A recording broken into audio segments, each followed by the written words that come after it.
Didikan Seongho yang otoriter dengan tidak mengizinkan anak-anaknya berpacaran di usia belia membuat Jung Yi-en menjalin hubungan secara diam-diam dengan Kim Tae-hyung, teman satu bimbingan belajarnya. Dia dari sekolah khusus laki-laki, tidak ada yang tahu sosoknya, bahkan Jungkook sekalipun. Karena selain beda tempat bimbel, Jung Yi-en juga menghindari curhat dengan sepupunya itu, lantaran mulut Jungkook yang telah terasah keemberannya. Sosok Taehyung kala itu terkesan seperti seorang preman dengan rambut ikal agak gondrong. Bahkan anak itu tidak pernah memakai baju seragamnya dengan benar. Tapi menyukai bad boy sepertinya memang penyakit para anak SMA.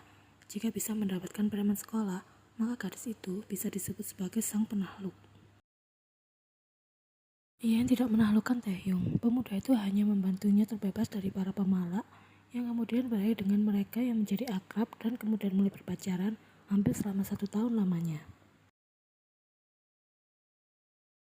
Darah muda yang saat itu masih mengalir deras di masing-masing tubuh mereka memiliki peranan besar atas hubungan asmara yang tak sehat. Hanya perlu waktu 2 bulan bagi Taehyung bisa menikmati tubuh Yi-en yang kala itu dikenal polos dan alim. Tapi di mata Taehyung, Yi-en sama sekali tak polos. Benar jika dikatakan Taehyung yang memulainya dengan pujukan serta rayuan yang memabukkan, hingga gadis itu terlena. Namun untuk selanjutnya, Yi-en adalah sosok yang selalu meminta jatahnya. Apa kita ikut anak-anak pergi ke rumah Joshua? Orang tuanya sedang berada di luar kota sejak kemarin. Ajak Taehyung karena merasa heran, minggu ini Yi-en tidak menagih jatahnya. Ia sudah menggandeng tangan Yi-en di sana, hendak membawa gadis itu masuk ke dalam mobil Joshua. Ania, gadis itu sudah menyentak tangan Taehyung di sana. Weh, tanya pemuda itu semakin heran. Sifat gadis ini memang agak berubah menjadi pendiam sejak minggu lalu. Taehyung, aku belum mendapatkan tamu bulanan. Sudah lewat seminggu dari jadwal paling lambat. Cicit Yi-en gusar. Taehyung sudah mengernyit heran. Kau sudah mencoba memastikannya? Tanyanya ikut merasa gusar. Yi-en menjawab dengan gelengan. Aku takut. Taehyung menghela nafas kasar di sana. Tidak mungkin kan? Bukankah kita selalu bermain dengan aman? Yi-en sudah terdiam. Taehyung kemudian menyentuh pundak gadis itu. Bicara dengan lembut di sana. Coba aku pastikan terlebih dahulu. Baru kemudian kita bisa cari solusi bersama-sama.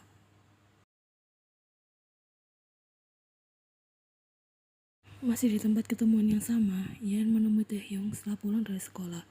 Mereka sudah duduk di kursi taman. Ada sesuatu yang sama-sama ingin mereka sampaikan. Kau duluan saja yang bicara. Apa yang ingin kau sampaikan? Tanya Taehyung. Tidak, kau saja, balas Yi-en. Taehyung sudah memejamkan kedua matanya erat-erat, tanpa berat untuk mengutarakan kalimat yang ingin ia sampaikan dari mulutnya. Sebuah agensi besar baru saja menghubungiku kemarin. Merekrutku menjadi trainee mereka, gumanya. Yi-en tersentak mendengar hal itu. Aku bahkan telah berputus asa akan berhasil masuk di industri hiburan. Namun ternyata aku mendapatkan kesempatan ini sekarang. Ada raut bahagia terpancar jelas di wajah Taehyung. Tentu saja, itu adalah impiannya sejak lama. Lelaki itu berbakat, dan ia tidak ingin menyia-nyiakan bakat tersebut. Kau akan pergi? Tanya Yi-en diri hampir tak terdengar. Taehyung mengangguk tanpa beban. Setidaknya aku harus mencobanya 1 kali dalam hidupku. Aku sudah 18 tahun sekarang. Jika tidak sekarang, kemungkinan untuk debut pasti akan semakin kecil bahkan tak ada. Karena aku masih harus menjalani masa trainee yang tak bisa ditentukan. Lalu bagaimana dengan hubungan kita, Taehyung? Tanya Yi-en sudah hampir menangis di sana. Sudah aku katakan jika aku belum mendapatkan tamu bulanan. Bahkan ini sudah lebih dari 2 minggu. Dan aku terlalu takut untuk melakukan tes. Bagaimana jika aku benar-benar hamil? Akhir-akhir ini, aku juga kerap mengalami mual di pagi hari. Gadis itu takut jika kecurigaannya pada akhirnya terbukti. Masalahnya, mereka baru saja menginjak usia 18 tahun. Kedua pupil mata Taehyung tampak bergetar samar. Pemuda itu mengusap wajahnya dengan kasar. Tidak bisa lagi berpikir dengan jernih. Ian bahkan sudah menangis tanpa suara di sana, terbayang oleh raut galak Sung Ho yang sukses membuat ia ketakutan jika ia benar-benar hamil. Aku tidak bisa membiarkan impianku hangus begitu saja. Taehyung balas bergumam. Lagi pula selama ini, kita melakukannya bukan dengan tujuan ingin menghasilkan seorang bayi, kan? Ian sudah tidak bisa berkata apa-apa selain menangis. Dia juga tidak ingin memiliki seorang bayi, karena Sung Ho bahkan sudah merencanakan masa depannya jauh-jauh hari.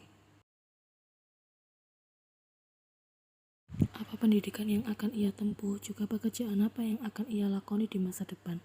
Semuanya sudah tersusun, bahkan sejak Ian baru menginjak usia sekolah menengah pertama. Biarkan aku pergi terlebih dahulu ya Ena, pinta Taehyung dengan sangat, sembari menggenggam tangan gadis itu. Jika kecurigaanmu pada akhirnya benar-benar terbukti, kau bisa menghubungiku. Aku akan bertanggung jawab. Bertanggung jawab yang bagaimana? Apa kau akan pergi untuk menikahiku? Itu mustahil, karena Boci pasti akan segera membunuh kita berdua. Sentak Ian frustasi. Apa kau menginginkan bayinya? Tanya Taehyung.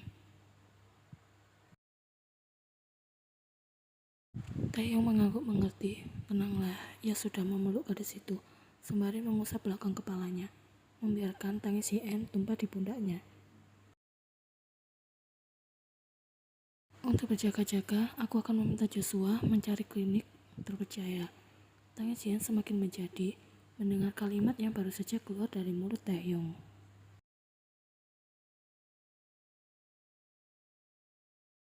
Kau benar-benar hamil dan melahirkan bayinya? Tanya Taehyung merasa tercekat. Aku menikah, balas Ian berdusta. Jika dulu Ian terbukti hamil, anak itu pasti sudah berusia 6 tahun sekarang. Taehyung kemudian menggeleng pelan, membuang jauh-jauh pikiran itu, dan kembali fokus untuk merawat luka Ian di sana. Tentu saja rasa bersalah dan berdosa itu kerap kali Taehyung rasakan, mengingat apa yang sudah ia lakukan pada Ian dulu. Dia tidak kabur, hanya saja keadaan membuatnya pergi meninggalkan Ian secara tiba-tiba, tanpa kabar dan kepastian.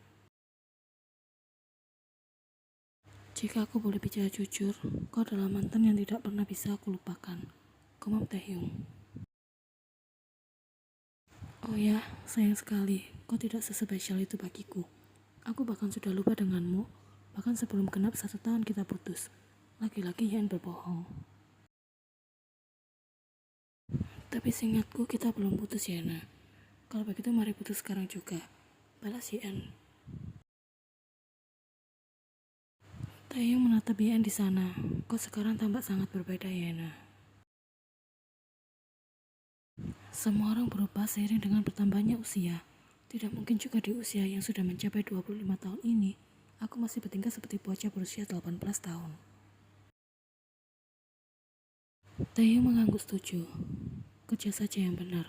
Awas kalau sampai hasil jahitan lukaku tidak rapi. Ancam Ian. Entah mengapa rasa rindu Taehyung pada Ian tiba-tiba bangkit begitu saja. Teringat dengan senyum Ian yang polos, sifat gadis itu yang pengertian, juga, dan wajah penuh kenikmatan Ian saat berada di bawah kungkungannya. Taehyung hampir menampar pipinya sendiri karena tiba-tiba teringat dengan hal semacam itu. Apa suamimu memperlakukanmu dengan baik? Ian sudah mendengus keras, merasa kesal sekali pada Taehyung. Mengapa lelaki ini tidak bisa tutup mulut sebentar saja? Kalau tidak, kau dan anakmu bisa pergi padaku. Gumamnya tak tahu malu.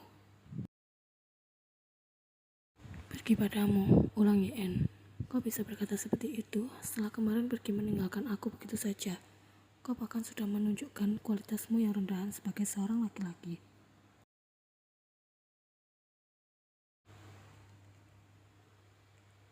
Aku berharap setelah hari ini kita tidak akan pernah bertemu lagi.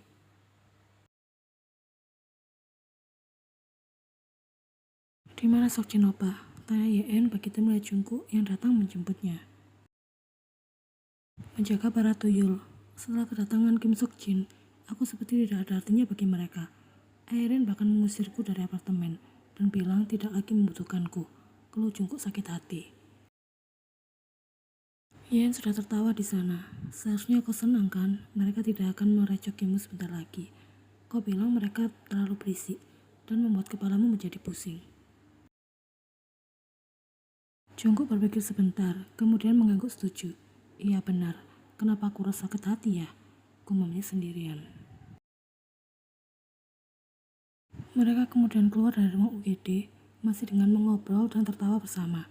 Tak menyadari ada Taehyung tak jauh di sana yang tengah menatap mereka dengan tatapan intens. Dia sudah benar-benar menikah ternyata, gumamnya lirih. Bahkan pandangannya tak teralih meskipun Yeon dan Jungkook sudah sepenuhnya keluar dari ruang UGD. Airin mau tidur dengan Seokjin apa? Ucap Cherin sudah menggandeng tangan Seokjin di sana. Sementara laki itu menunjukkan raut sungkannya.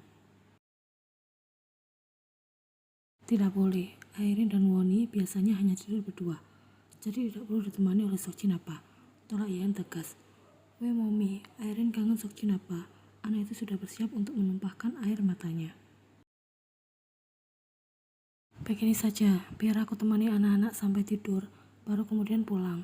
Ucap Seokjin memberikan saran. Kenapa pulang? Apa tidak tidur di sini? Tanya Chanwon. Tidak, apa harus pulang ke rumah? Para Seokjin sudah mengusap kepala Chanwon di sana. Mereka sudah tidak sabar ingin kita segera menikah ya. Yeon sudah tersenyum tipis tanpa bisa menjawab kelakuan si kembar. Sepertinya karena Hyung orang baru, makanya mereka antusias. Celutuk Jungkook. Ia benci orang yang kepedean. Jungkook sudah tahu jika Seokjin baik pada Yeon maupun si kembar. Tapi masih ada beberapa pertimbangan bagi Jungkook untuk bisa melihat Seokjin ini pantas bersanding dengan Jung Yeon. Jadi seperti itu, gumam Seokjin. Tidak kok, memang mereka suka pada Oppa. Karena sebelumnya mereka bahkan pernah mengusir beberapa teman kencanku. Hibur Yeon sudah melototi Jungkook di sana. Kau pulang saja Yung, biar aku yang menginap di sini. Dari dulu aku sudah terbiasa tidur berdua bersama Yeon. Usir Jungkook. Seokjin sudah terkejut di sana. Tidur berdua.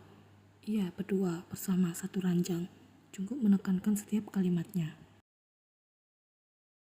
Sial bagi Yeon karena ucapan Jungkook barusan mengingatkan ia pada Taehyung. Tidur berdua bersama dan satu ranjang. Rutin seminggu sekali.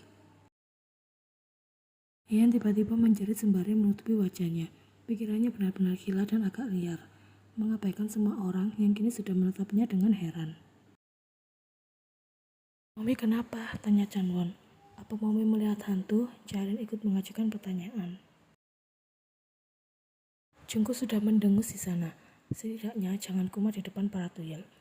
Ayo kita naik ke atas dan tidur, ajak Jungkook menggiring langkah si kembar masuk ke dalam kamar. Ada apa Yena? Tanya Seokjin dengan raut khawatir. Ian sudah memasang ekspresi malu di sana. Bisa-bisanya dia kepikiran kegiatan panasnya dengan Taehyung setelah 7 tahun ini berusaha menguburnya dalam-dalam. Namun karena pertemuan tak sengaja mereka membuat usaha Yeon selama ini berakhir sia-sia. Bohong jika Yeon bisa melupakan Taehyung begitu saja, terlepas dari kelakuan lelaki itu yang mengingkari janjinya untuk bertanggung jawab. Kencan apa? Aku hanya teringat dengan sesuatu yang menyebalkan tadi. Balas Yeon. Seokjin mengangguk mengerti. Aku sudah menghangatkan masakanmu saat Jungkook menjemputmu di rumah sakit tadi. Dia bilang kau suka makan makanan yang hangat. Makanlah terlebih dahulu, kemudian minum obat dan segera pergi istirahat. Tidak Seokjin. Melihat Yan yang tampak kesusahan berjalan bahkan hanya untuk menuju ruang makan, Seokjin dengan refleks mengalungkan tangan Yan ke lehernya, yang kemudian menggendong gadis itu ala bridal. Wajah Yan sudah tampak terkejut di sana, tidak menyangka tiba-tiba mendapatkan perlakuan seperti ini. Tunggu di kamar saja, aku akan bawakan makananmu ke sana. Yan tersenyum tipis dan mengangguk membiarkan Seokjin membawa tubuhnya menaiki tangga. Begitu si kembar sudah tertidur, Jungkook datang dan meminta Seokjin untuk pulang, karena dia yang akan menjaga Yan di sini. Memangnya kau mau membantuku mandi besok pagi? Tanya Yan. Kenapa aku harus melakukannya? Balas Jungkook. Karena kakiku sakit, aku tidak bisa jalan dan butuh orang untuk membantuku melakukan semua hal. Lalu kau akan membiarkan Kim Seokjin membantumu mandi? Weh, dia calon suamiku, koreksi Yan. Jungkook sudah kelihatan kesal di sana. Awas saja kalau kalian berbuat macam-macam, terutama kau Kim Seokjin. Jangan mencari kesempatan di tengah kesempitan, ancamnya. Kau juga Jung Ye-en, jangan sampai memberikan si kembar adik baru sebelum kalian benar-benar sah menjadi pasangan suami istri. Kendalikan hormon murahanmu itu. Sebuah senda rumah sudah mendarat di wajah Jungkook. Sebelum sempat protes, lelaki itu segera kabur begitu melihat Ye-en yang kini sudah mengangkat vas bunga di sana.